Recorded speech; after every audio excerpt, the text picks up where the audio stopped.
अस्सलाम वालेकुम। जैसा कि हम जानते हैं कि तमाम बच्चे एक जैसे नहीं होते और हर बच्चा इतनी मेहनत नहीं करता, तो इसलिए मैं दो तरह से वीडियोस बनाऊंगा, दरमियाने और वीक बच्चों के लिए भी और टॉपर्स के लिए भी। जो वीडियो इस वक्त आप देख रहे हैं ये टॉपर्स के लिए वीडियो है। अगर आप इस वीडियो को फॉलो करेंगे और मैं जितनी वीडियोस जारी करने लगा हूँ चैप्टर बाय चैप्टर उनको फॉलो करेंगे तो इंशाल्लाह आप लोग बोर्ड में 60 आउट ऑफ 60 मार्क्स ले पाएंगे। क्योंकि आपने पूरा साल तैयारी की है तो सिर्फ आप ही हैं जो मेरी बात को फॉलो कर पाएंगे। बाकी बच्चे जिन्होंने पूरा साल तैयारी नहीं की वो डेफिनेटली इतना काम नहीं कर सकते। उनको मैं उनके मुताबिक गैस पेपर दूंगा। तो आप लोगों को मैं आपके मुताबिक गैस पेपर नहीं दे रहा, बल्कि इस चैप्टर का ओवरऑल व्यू दे रहा हूँ कि पेपर बनाने वाला इस पेपर को किस नज़र से देखता है। तो आप लोगों ने वीडियो को लास्ट तक देखना है और मेरी तमाम वीडियोज़ जो मैं चैप्टर बाय चैप्टर अपलोड कर रहा हूँ टॉपर्स के लिए, वो अब लाजमी तौर पर देखें कि किस तरीके से आप लोगों ने चैप्टर 1 को तैयार करना है। क्योंकि सबसे जो टफ चैप्टर है वो इस मरतबा 1, 2, 3 और 7 होगा। कहने को तो ये चैप्टर्स आसान है, लेकिन पेपर जो मुश्किल बनेगा वो यूनिट नंबर 1 से 2 से 3 से और 7 से ही मुश्किल बनेगा। तो इस वीडियो में मैं चैप्टर 1 कवर करूँगा, फिर 2 कवर करूँगा। तो आप सीरीज़ में वीडियो को देखते चले जाएँ तो इंशाल्लाह आप लोगों को सारी इन्फॉर्मेशन मिल जाएगी। पहले स्टार्ट करते हैं चैप्टर 1 से। चैप्टर 1 में सबसे पहले आपने साइंस की डेफिनेशन करनी है, ठीक है। साइंस की डेफिनेशन के बाद आपको केमिस्ट्री की डेफिनेशन आनी चाहिए। और ये एक लॉन्ग क्वेश्चन है जो बोर्ड में अक्सर पूछा जाता है, इसके बारे में लोगों को नहीं पता। ये लॉन्ग क्वेश्चन आप तैयार करेंगे, ये है use of chemistry in daily life. ये वाला क्वेश्चन आप लाजमी तौर पे तैयार करेंगे।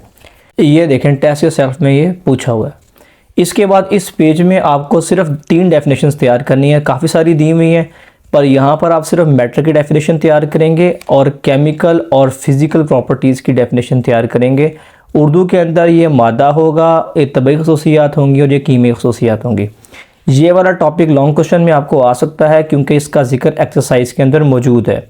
इसको तैयार करने का आपका तरीका क्या होगा कि सबसे पहले आप इसके ये जो ओल्ड एलिमेंट्स हैं इनके नाम याद करेंगे, फिर इसकी ओल्ड डेफिनेशन करेंगे, न्यू डेफिनेशन करेंगे। इसको करने की ज़रूरत नहीं है। उसके बाद फिर आप लोग ये टेबल तैयार करेंगे जिसमें आप याद करेंगे क्रस्ट, ओशन और एटमॉस्फेयर में कितने कितने % एलिमेंट्स मौजूद हैं। ये याद रखें कि इस मरतबा जो आपके शॉर्ट क्वेश्चंस बनेंगे वो काफ़ी टफ़ होंगे, इसलिए इस तरह की बॉक्सेस आने के चांसेस बहुत ज़्यादा हैं। जो बोर्ड ने आपका मॉडल पेपर जारी किया है उस मॉडल पेपर में ये पहला शॉर्ट क्वेश्चन के तौर पर उन्होंने दिया है, ये इशारा देने के लिए कि इस मरतबा आपको इस तरह के शॉर्ट क्वेश्चन ज़्यादा पूछे जाएंगे। इसके बाद फिर आपने इस वाले पैराग्राफ में लिखना है कि सॉलिड, लिक्विड और गैस यानी ठोस, माया, गैस 3 हालतों में एलिमेंट मौजूद है। आपके पास सॉलिड एग्जांपल्स भी होनी चाहिए, लिक्विड एग्जांपल्स भी होनी चाहिए और गैस एग्जांपल्स भी होनी चाहिए।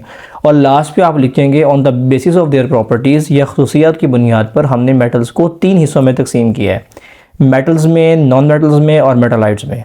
तो इस तरीके से आप ये पूरा लॉन्ग क्वेश्चन कवर करेंगे।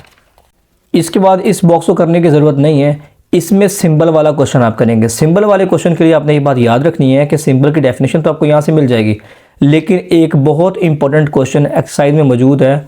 लिखा हुआ है write down the significance of symbol, symbol की अहमियत। वो सवाल आपने लाजमी तौर पर तैयार करना है, वो बहुत इंपॉर्टेंट क्वेश्चन है। उसके बाद ये वैलेंसी है, ये पूरा वैलेंसी वाला ये लॉन्ग क्वेश्चन आपको इस मरतबा आ सकता है। आपके मॉडल पेपर्स में जो बोर्ड ने जारी किए हैं उसमें उन्होंने इसको as a long question consider किया है, तो आपने लाजमी तौर पर इसको एज अ लॉन्ग क्वेश्चन तैयार करना है। इसके बाद जो आप में बच्चे ज़हीन है, लाइक हैं, वो ये वाला टेबल जो है उसमें मशहूर कुछ एलिमेंट्स तैयार कर सकते हैं, बाकी बच्चे छोड़ सकते हैं। कंपाउंड और मिक्सचर की डेफिनेशन, ये कंपाउंड की डेफिनेशन है और इसकी आगे दी हुई है मिक्सचर की डेफिनेशन। ये आपको ये दोनों तैयार करनी चाहिए, इंपॉर्टेंट क्वेश्चन है। लेकिन अगर आपको ये नहीं आती तो आपके लिए कंसेशन ये है कि जब आपने ये वाला लॉन्ग क्वेश्चन तैयार करना है तो आप इसकी 2-3 प्रॉपर्टीज़ डेफिनेशन की जगह पे लिख सकते हैं, इससे भी आपको मार्क्स मिल जाएंगे। इसके बाद अपना ये वाला टेबल तैयार करना है। ये वाला सारा टेबल बहुत इंपॉर्टेंट है और ये बोर्ड में पूछा जाता है और काउंटलेस टाइम ये रिपीट हो चुका है, इसको आप लाजमी तैयार करेंगे। होमोजीनियस, हेट्रोजीनियस मिक्सचर, ये दोनों डेफिनेशंस जो हैं ये आप लोगों की एक्सरसाइज के अंदर दी हुई हैं, इसलिए ये बहुत ज़्यादा इंपॉर्टेंट है, इनको आप तैयार करेंगे। इस वाले टेबल के अंदर आपने एयर और ब्रास 2 चीज़ों को तैयार करना है, बाकी चीज़ें तैयार करने की ज़रूरत नहीं है। ये मोस्ट रिपीटेड लॉन्ग क्वेश्चन है, इसको आप लाजमी तौर पे तैयार करेंगे, इसको आप नहीं छोड़ सकते, कभी भी नहीं छोड़ सकते। ये आपने लाजमी तैयार करना है। इवन ये कि अगर आपको पास होने की उम्मीद भी नहीं है और आपकी कोई तैयारी नहीं है तो भी आप इस टॉपिक को एज अ लॉन्ग तैयार करेंगे। क्योंकि कुछ लॉन्ग क्वेश्चन आपके 5 नंबर के होते हैं, कुछ लॉन्ग क्वेश्चन आपके 4 नंबर के होते हैं। तो आप लोगों ने ये वाला जो टॉपिक जो है ये शॉर्ट के तौर पे तैयार करना है और उसे कंबाइन करना है, यानी एटॉमिक नंबर, मास नंबर अलग अलग शॉर्ट क्वेश्चन होगा, लेकिन अगर ये कंबाइन हो जाएगा तो ये 4 नंबर का लॉन्ग क्वेश्चन भी बन सकता है। लॉन्ग क्वेश्चन देखिए, घबरा नहीं जाना, आपने इन दोनों की डेफिनेशन लिखनी है और इनके सिंबल्स को लिखना है, तो आपका लॉन्ग क्वेश्चन कंप्लीट हो जाएगा। ये वाला क्वेश्चन इतना इंपॉर्टेंट क्यों है? बोर्ड में सबसे ज़्यादा पूछे जाने वाले क्वेश्चंस में एक ये वाला क्वेश्चन भी है, और ये इतनी ज़्यादा मरतबा क्यों पूछा जाता है उसकी रीज़न आपने समझनी है। एक तो ये कि ये बेसिक क्वेश्चन है, दूसरी रीज़न ये है कि इसका जिक्र एक्सरसाइज में मौजूद है, और अगर आप यहाँ देख लें तो यहाँ बार बार इसका जिक्र आता है। और रिलेटिव एटॉमिक मास की डेफिनेशन है, एटॉमिक मास यूनिट की डेफिनेशन है, फिर उसका रिलेशन दिया हुआ है, फिर mass of proton, neutron, electron को भी इसमें कन्वर्ट किया हुआ है। और अगर आप इन तमाम क्वेश्चन को देखेंगे, तमाम के तमाम क्वेश्चन पिछले टॉपिक्स को छोड़कर सब भी इसी के बारे में लिखे हुए हैं। तो बार बार रिपीटेशन की वजह से बोर्ड में ये क्वेश्चन बार बार आता है, यानी वो अगर यहाँ से नहीं देना चाहेगा तो यहाँ से देना पड़ेगा, अगर यहाँ से नहीं देना चाहेगा तो उसको मश्क में डालना पड़ेगा।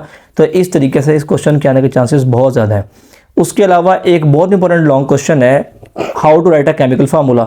इस क्वेश्चन के बारे में बच्चे अक्सर कहते हैं क्वेश्चन मुश्किल है और तैयार नहीं हो रहा। अगर आप ये समझ के तैयार करेंगे तो बहुत इजी लॉन्ग क्वेश्चन है, और ये बहुत ज़्यादा बोर्ड में आता है। चैप्टर 1 का लॉन्ग क्वेश्चन बच्चों का तब ख़राब होता है जब उनको ये वाला लॉन्ग क्वेश्चन ना आ रहा हो, या फिर उन बच्चों का ख़राब होता है जिन बच्चों ने न्यूमेरिकल्स तैयार नहीं किए। तो ये चांसेस हैं, ज़रूर हैं, बेशक कम चांसेस है, लेकिन इसके चांसेस मौजूद हैं कि आपको चैप्टर 1 का जो लॉन्ग क्वेश्चन होगा वो शायद न्यूमेरिकल आ जाए, इसलिए आपने न्यूमेरिकल्स को भी तैयार करना है। इसके अलावा एक लॉन्ग क्वेश्चन है जो टफ पेपर्स के अंदर अक्सर पूछ लिया जाता है, वो है सिग्निफिकेंस ऑफ केमिकल फार्मूला। ये उसका क्वेश्चन है और ये उसके पॉइंट्स हैं, तो ये वाला लॉन्ग क्वेश्चन भी आपको आ सकता है। इंपीरिकल फार्मूला की डेफिनेशन करेंगे और इनमें से कोई एक एग्जांपल कर लें तो ये आपका शॉर्ट क्वेश्चन हो जाएगा, लेकिन अगर आप ये पूरा करेंगे तो ये आपका लॉन्ग क्वेश्चन बन सकता है। लेकिन ये हमेशा शॉर्ट क्वेश्चन पूछा जाएगा, और ये वाला डेफिनेशन, ये वाला टेबल जो है बहुत ज़्यादा इंपॉर्टेंट है, ये लाजमी करेंगे। इंपीरिकल फार्मूला, मॉलिक्यूलर फार्मूला लाजमी तौर पर पूछ लिया जाता है, और जो नया हमारे पास मॉडल पेपर आया है उसमें भी इसका जिक्र मौजूद है। उसके बाद हमारे पास है मॉलिक्यूलर मास और फार्मूला मास। मॉलिक्यूलर मास और फार्मूला मास की आपको सिर्फ डेफिनेशन तैयार करनी है और कुछ और उसका तैयार करने की ज़रूरत नहीं है। उसके अलावा है आयंस के बारे में। अगर ये वाला लॉन्ग क्वेश्चन आपको आ जाए तो ये आप कैसे करेंगे? तो आपने घबराना नहीं है, आपने इनके शॉर्ट क्वेश्चन तैयार करने हैं, उन्हीं को कंबाइन करने से लॉन्ग क्वेश्चन बन जाएगा। मसलन आपने आयन की डेफिनेशन कर ली, आयन की डेफिनेशन करने के बाद आपने कैटायन की डेफिनेशन की और इनमें से कोई 1 से 2 रिएक्शन कर लिए, फिर एनायन की डेफिनेशन की, उसमें से 1-2 रिएक्शन कर लिए। अगर ये लॉन्ग क्वेश्चन आएगा तो आप इन सभी को मिला के लिख देंगे, आयन की डेफिनेशन, कैटायन की, एनायन की, और फिर उनकी जो रिएक्शंस हैं, तो इजीली ये लॉन्ग क्वेश्चन बन जाएगा। क्योंकि जब भी लॉन्ग क्वेश्चन आएगा तो 4 नंबर का आएगा, या 5 नंबर का नहीं आएगा। उसके अलावा जो बॉक्सेस दिए हुए हैं 1, 2 और 3, ये तीनों बॉक्सेस जो हैं ये लॉन्ग क्वेश्चन के लिए पूछे जाते हैं। ज़्यादा इनमें रिपीट होने वाला जो क्वेश्चन है वो मॉलिक्यूलर आयन का लॉन्ग क्वेश्चन है, ये ज़्यादातर पूछा जाता है, बाकी कम पूछे जाते हैं। फिर रेडिकल में एक क्वेश्चन है होमोलाइटिक ब्रेकडाउन वाला, ये आपने लाजमी तौर पर तैयार कर लेना है, ये शॉर्ट के तौर पर पूछा जा सकता है। उसके अलावा है हमारे पास मैटर की 4th form of matter. 4th form of matter जो प्लाज्मा है उसका जिक्र यहाँ मौजूद है, तो ये आप लाजमी तौर पे तैयार कर लेंगे।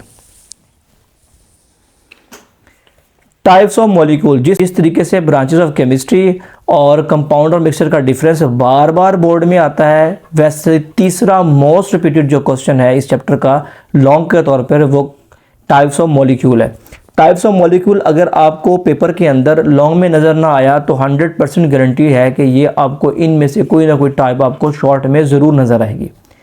इसमें अक्सर बच्चे मिस्टेक ये करते हैं कि वो टाइप्स तो याद कर लेते हैं, डेफिनेशन भी कर लेते हैं, लेकिन वो यहाँ पर एग्जाम्पल्स को गलत लिखते हैं। तो एग्जाम्पल्स को आपने बहुत तवज्जो के साथ तैयार करना है। अगर आपको एग्जाम्पल्स बार बार भूल जाती हैं तो फिर आप इस टेबल की प्रैक्टिस करेंगे तो आपको इजीली जो है वो एग्जाम्पल्स तैयार हो जाएंगी। अब ये एक ऐसा लॉन्ग क्वेश्चन है जो बोर्ड में ज़्यादातर पूछा नहीं जाता, लेकिन क्योंकि ये मश्क में मौजूद है और जब ये किताब नई नई प्रिंट हुई थी उस टाइम पर बार बार ये बोर्ड में आ रहा था, इसलिए जो टॉपर्स बच्चे हैं वो इसको लाजमी तौर पर तैयार करेंगे। एवोगैड्रो नंबर को आपने सिर्फ शॉर्ट के लिए तैयार करना है, इसको लॉन्ग के लिए तैयार करने की ज़रूरत नहीं है। आप इसकी जो डेट्स भी याद करेंगे और इसके बारे में थोड़ा इंट्रोडक्शन जो है वो पढ़ लेंगे। मोल के बारे में अगर क्वेश्चन लॉन्ग में आ जाए तो आप इसकी दो डेफिनेशन लिखेंगे, एक शुरू में लिखी हुई है और एक क्वांटिटेटिव डेफिनेशन है। ये दो डेफिनेशंस लिखेंगे, उसके बाद उसका फार्मूला लिख सकते हैं, खुद से कोई एक एग्जांपल भी दी जा सकती है, तो ये लॉन्ग क्वेश्चन कंप्लीट हो जाएगा। इसको प्रॉपरली कोई पूरा रट्टा मारने की ज़रूरत आपको नहीं है।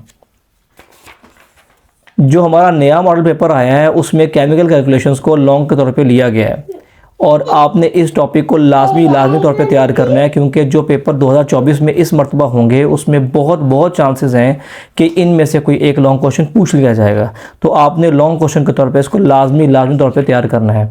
और जैसा कि मैंने पहले आपको बताया कि आप टॉपर हैं, इसलिए आप लोगों ने हर सूरत ये जो तमाम जो शॉर्ट क्वेश्चंस हैं इनको भी तैयार करना है। और एक्सरसाइज का शॉर्ट क्वेश्चन किसी भी चैप्टर का हो तो आप मिस नहीं कर सकते, आप उनको लाजमी तौर पे तैयार करेंगे। टॉपर्स के लिए मैं चैप्टर बाय चैप्टर वीडियो बना रहा हूँ, आप उन तमाम वीडियोस को लाजमी तौर पे देखें तो इंशाल्लाह आप लोग इस सब्जेक्ट में 60 आउट ऑफ 60 मार्क्स ले पाएंगे।